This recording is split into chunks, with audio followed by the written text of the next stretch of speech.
E aí, tudo bem? Prontos para mais uma aula? Isso aí, então vamos nessa. E o meu pedido, não está inscrito no canal, se inscreva por favor, se inscreva aí e curta esse vídeo, não vai embora sem curtir esse vídeo, compartilhe nas redes sociais, conto com vocês, beleza? O que nós vamos estudar hoje? Modernismo de terceira fase, é aquele que começou em 1945 e se estende, né, até aos dias de hoje. Lembrando que dentro dessa divisão que eu acabei de colocar, a gente tem a chamada literatura contemporânea. Quando eu falo em modernismo de terceira fase, eu tenho que pensar nessas três figuras aqui. Clarice Lispector, João Cabral de Melo Neto e Guimarães Rosa. Aqui no canal eu tenho uma aula sobre Clarice Lispector. Vou deixar até linkado aqui, tá certo? Não assistiu? Assista. Vale a pena pra gente... E tem também Guimarães Rosa, né? Pra gente poder fechar o ciclo completo aqui. Essa prosa, né, o modernismo de 1945, que começou em 1945, ele tem uma divisão em prosa e poesia. A prosa dele é subdividida, né, já que é dividida em poesia e prosa, ela é subdividida aí. Prosa psicológica, prosa urbana e prosa regionalista. A psicológica, ela apresenta uma abordagem um pouco mais profunda e complexa do ser humano. Como é o indivíduo, como é que ele vive, a questão do existencialismo, da epifania, do fluxo de consciência, do monólogo interior. E aqui o grande nome é Clarice Lispector. E eu tenho a prosa urbana, que é focalizada nos grandes centros e é o conflito do homem dentro desses grandes centros. Como exemplo, Domingos Pellegrini, que é londrinense, o caso da Chácara Chão, fantástico esse livro. Dalton Trevisan, que é curitibano, tem o Vampiro de Curitiba. Então são exemplos de prosa urbana. E a prosa regionalista, com quem? João Cabral de Melo Neto, mas um pouquinho diferente do regionalismo da segunda fase, porque além de trabalhar a questão da região, o João Cabral de Melo Neto, ele vai fazer o João Guimarães Rosa, ele vai fazer uma inovação linguística muito grande. Isso é uma marca dele, tá? Então tá aqui, ó, a inovação, a linguagem, ela vai se renovar. E isso é um aspecto diferente com relação ao modernismo, ao regionalismo do modernismo de segunda fase, que é aquele de 30 a 45. E a poesia fica por conta de João Cabral de Melo Neto, isso aí. Ao lado dos poetas remanescentes, que vieram da geração anterior, surge um novo grupo. Esse grupo chamou-se Geração de 45. Essa geração de 45, ela rejeita os valores conquistados pela primeira fase modernista, que é aquela de 1922 a 1930. Que tipo de valor ela rejeita? O verso livre, a irreverência, o poema piada. Então ela abandona tudo isso. Qual é a bandeira defendida pela geração de 45? Maior rigor formal, estético. Um vocabulário mais erudito, mais complexos, regras de disciplina de versificação, que é a divisão em sílabas poéticas, né? E uma temática mais universal. Essas eram as propostas. João Cabral de Melo Neto fez parte um tempo da geração de 45, depois abandonou, mas ele é o maior nome desse período. E é ele que nós vamos estudar agora. João Cabral de Melo Neto nasceu no Recife, Pernambuco, em 1920. Seguiu a carreira diplomática, exercendo funções em Barcelona, em outros países da Europa e em Assunção. Ele era apaixonado por Recife e por Barcelona. E ele fazia sempre nas suas obras uma associação entre esses dois lugares, né? E ele queria, sem dúvida alguma, quando estava em Barcelona, que ela fosse a própria Recife, quando estava em Recife, que ela fosse a própria Barcelona, paixão por esses lugares. Ele pertenceu à Academia Brasileira de Letras, inclusive ele está aqui, né, com a toga da academia. E em sua obra aparece um cuidado muito grande com a forma e com o vocabulário. Ele se preocupa muito com isso. Tanto que ele era chamado o engenheiro da palavra. De tal maneira que a palavra ganhe dentro da obra dele um máximo de qualidade e de conotação, de significado real. E com poucas palavras se consiga dizer muito. Essa era a proposta dele. Entre seus temas está o social. Morte e vida severina. Vamos falar sobre isso. O homem injustamente coisificado. Ele morreu em 1999 no Rio de Janeiro. Quais são as características da obra dele? Eu vou falar alguns livros e como esses livros são. Pedra do Sono, que data de 1942, em que há uma predominância de uma visão surrealista do mundo, que depois é abandonada, tá? Aí ele vai abraçar mais o lado objetivo e racional. O surrealismo é o lado do onírico, do sonho, da imaginação. Então, ele começa por aí, inclusive o título, né, já sugere esta ideia. O Engenheiro, 1945.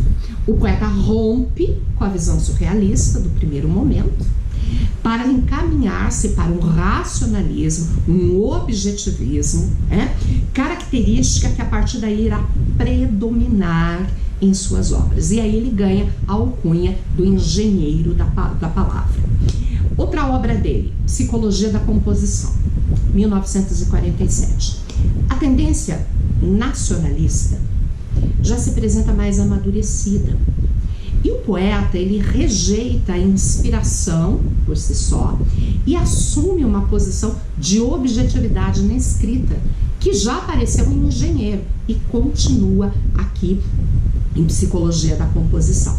E a obra-prima dele, fantástico. Vai ter uma aula só de Morte e Vida Severina. Vou deixar o link aqui. Eu vou falar geral sobre essa obra, mas depois eu vou aprofundar. E ela cai muito em vestibulares. Não deixem de assistir Morte e Vida Severina. É 1956 e revela preocupação social, pois retrata os problemas do homem nordestino ante o seu meio. E essa mesma temática a gente vai ver em O Cão Sem Pluma, que data de 1950, e O Rio, que data de 1954. Tudo bem? Fiz uma geral das obras dele e vou falar de Morte e Vida Severina. Gente, Morte e Vida Severina é o título e esse é o subtítulo.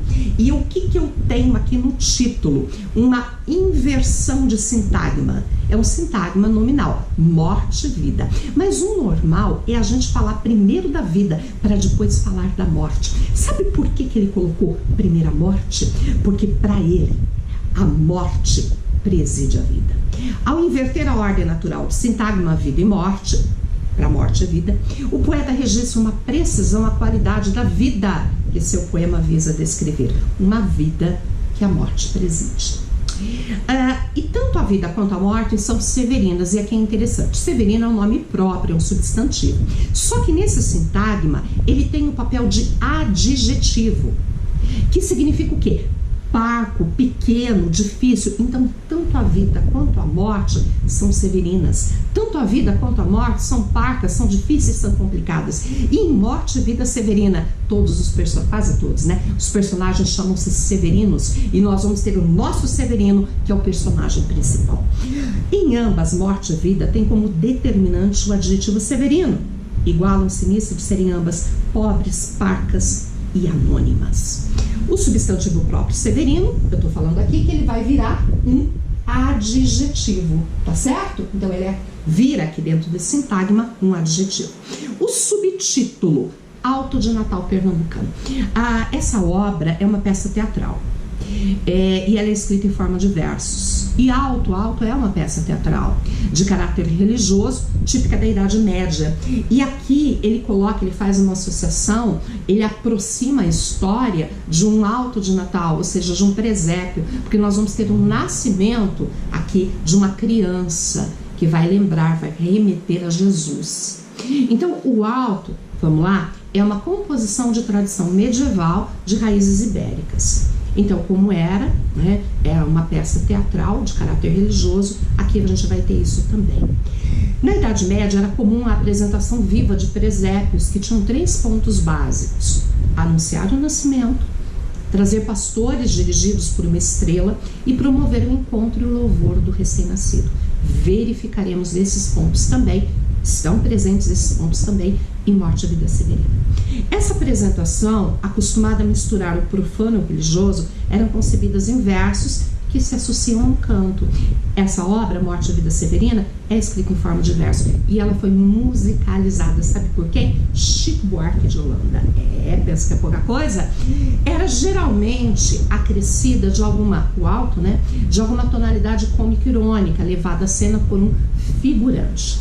E havia um caráter premonitório dado pela presença da estrela guia, de ciganos e um amplo aproveitamento dos aspectos populares. Aqui na obra Morte e Vida Severina vão aparecer duas ciganas que fazem premonições para a criança recém-nascida.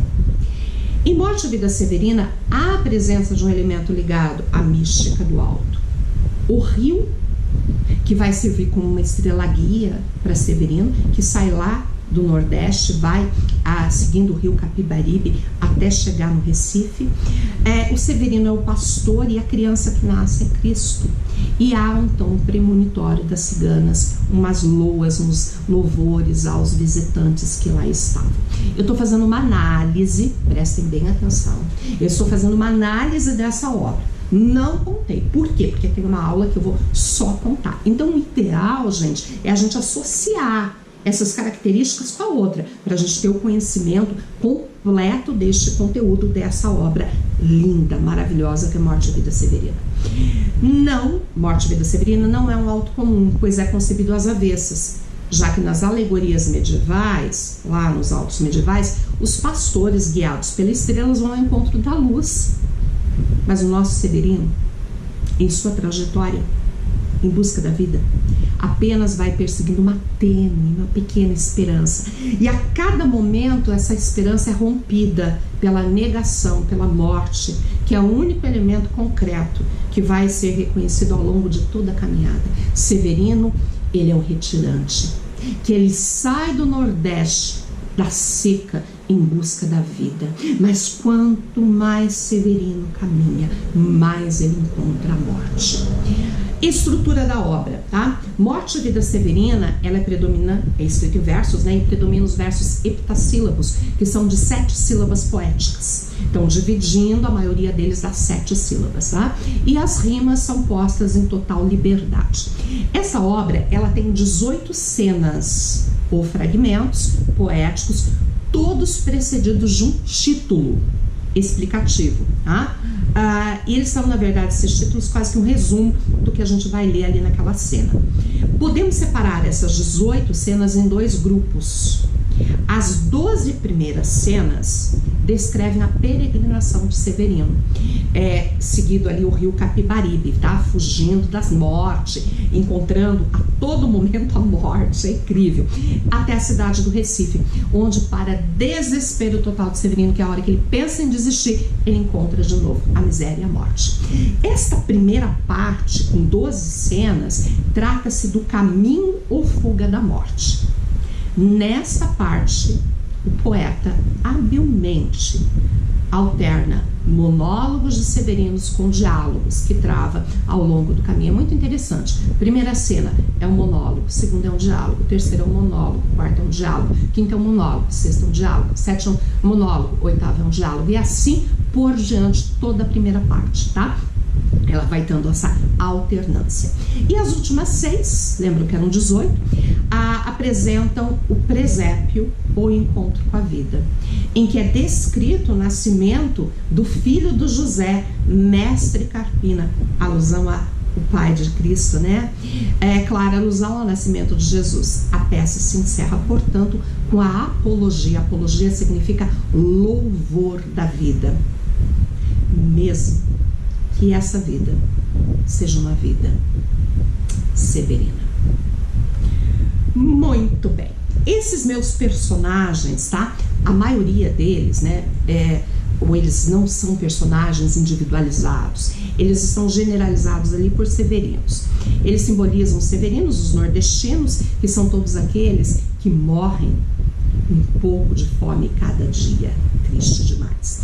Os personagens fazem uma espécie de coral que substitui os diálogos tradicionais. Um personagem, ou grupo D, como em coro, estabelece diálogo com Severino, à medida que encontro é ouvido por ele ao aproximar-se do grupo. Lembra que eu falei que tem um monólogo e um diálogo, monólogo e diálogo? Então vai ter um momento em que o Severino fala e ele encontra alguém, um outro Severino, um grupo de severinos, e ele estabelece um diálogo, depois tem um monólogo novamente.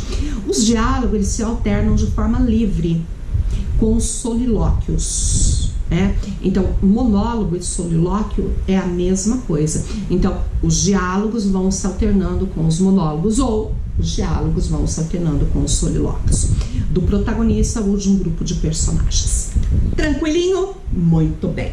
Falei de João Cabral de Melo Neto, vida dele, as obras dele. Falei um pouquinho mais sobre a estrutura de Morte e Vida Severina. E eu termino aqui com um convite.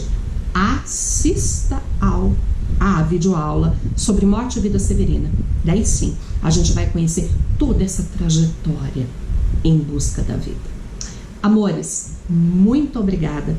Que Deus abençoe vocês e eu espero vocês aqui no nosso próximo encontro.